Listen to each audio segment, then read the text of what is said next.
آج ایک سوال کیا جاتا ہے کہ شادی میں رکاوٹ کیوں ہے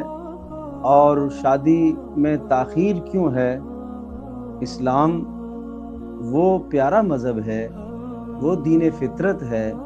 کہ جس میں آدمی کو ضرورت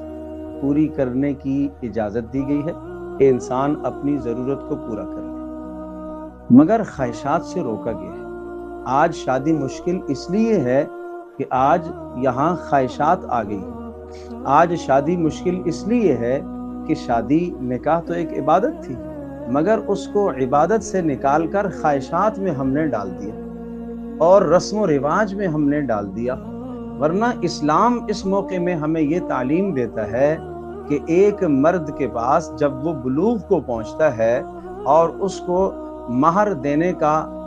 خرچ اس کے پاس موجود ہے اور مہر کی استطاعت اس کے پاس موجود ہے، اور اسی طرح سے اپنی بیوی کو وہ ضرورت کے مطابق مکان دے سکتا ہے، چاہے ایک کمرہ ہی کیوں نہ ہو، اور اسی طرح سے 2 وقت کا کھانا مہیا کر سکتا ہے، اور اسی طرح سے کپڑے مناسب مہیا کر سکتا ہے۔ اگر ان تمام چیزوں کی اس جوان کو استطاعت ہے تو یہ شادی کرنے کا اہل ہے، یہ شادی کرنے کا حقدار ہے۔ ان تمام چیزوں کی ضرورت کے ہوتے ہوئے بھی اگر یہ شادی نہیں کرے گا، کسی گناہ کا ارتکاب کرے گا اور کسی بے حیائی کی طرف جائے گا، تو وہ گناہ صرف اسی کے کھاتے میں نہیں ہے بلکہ اس کے ماں باپ کے کھاتے میں بھی وہ گناہ جائے گا اور ماں باپ کو بھی یہ گناہ ہوگا۔ تو اس لیے اس معاملے میں جو اسلام نے ہمیں تعلیمات دی ہیں وہ انتہائی پیاری تعلیمات ہیں۔ رسول اکرم صلی اللہ تعالیٰ علیہ وسلم نے از خود شادیاں کر کے دکھائیں،